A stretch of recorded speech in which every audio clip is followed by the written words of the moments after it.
What's up, I'm Matt Wong, aka Sit Down, and this is Halo 5 Meta.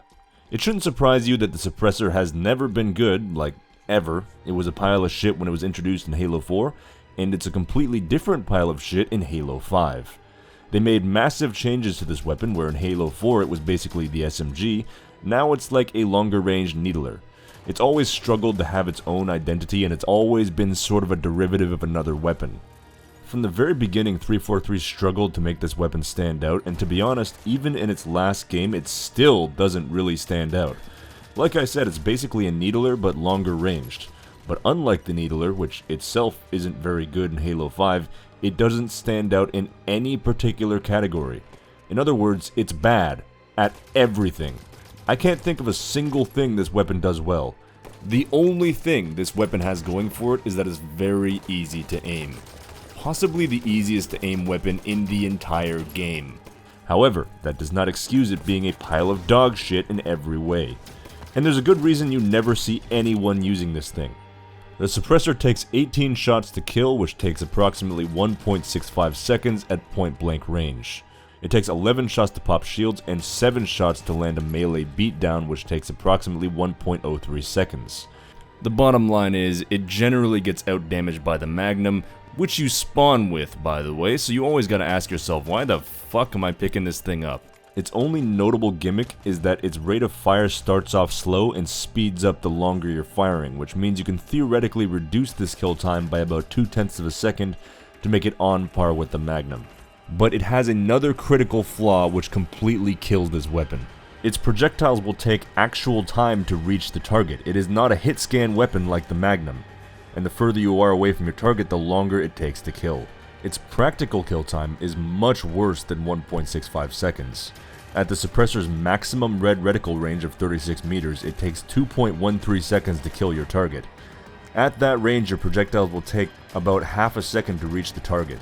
It should go without saying that this is absolutely terrible. If your target is near cover and reacts fast enough to thruster behind cover before your rounds reach them, you're basically fucked, because you've now wasted all your ammo and given away your position for nothing, like literally 0 damage.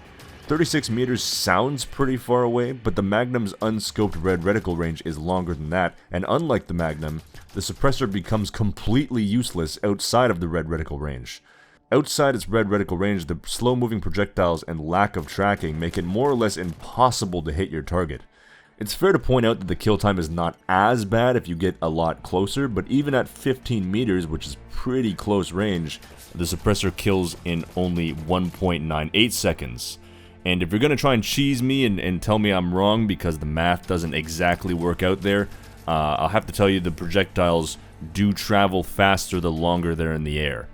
This is just what I tested. I don't even know why I'm talking about this gun because it's only on like one map behind a rock, and in that map nobody ever picks it up because it's fucking terrible. From its beginning in Halo 4 to its end in Halo 5, the Suppressor was a complete failure in weapon design. I think it looks kinda neat, I'll give it that. I like the way the weapon comes apart when it fires, but practically it's a weapon design fail. Like many of the weapons in Halo 5, the Suppressor seems to be balanced around the ideology that if it's easier to aim, it should be worse. This is a terrible way to balance a weapon because at a certain point it doesn't matter how easy it is to aim if it fucking sucks. A balance needs to be struck between how easy it is to aim and how bad it is. And the Suppressor is irredeemably bad.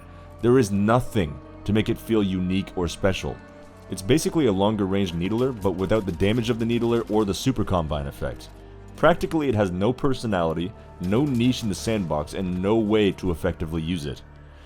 The only thing it's moderately good at is draining shields, but that's if you don't count the spin up time or the projectile travel time. It's basically useless against vehicles, and its damage is easily avoidable with Halo 5's advanced movement as long as you have the reaction time of an 80-year-old man. Yeah, it's just an all-around bad weapon. All it is to me and many other people is a crappier needler, which itself isn't very good in Halo 5. Let me know what you think about the Suppressor in the comments. Do you think I was too harsh on it? Is it your favorite weapon for some reason? Let me know. If you enjoyed this content and want to see more like it, check out my Discord server or think about supporting me on Patreon. Link in the description. I spoke earlier about the Needler quite a bit in this episode, so I'm planning to cover the Halo 5 Needler next week, so make sure you sub and hit the bell button if you want to catch that. Either way, that's it for this video, and I'll see you again next time.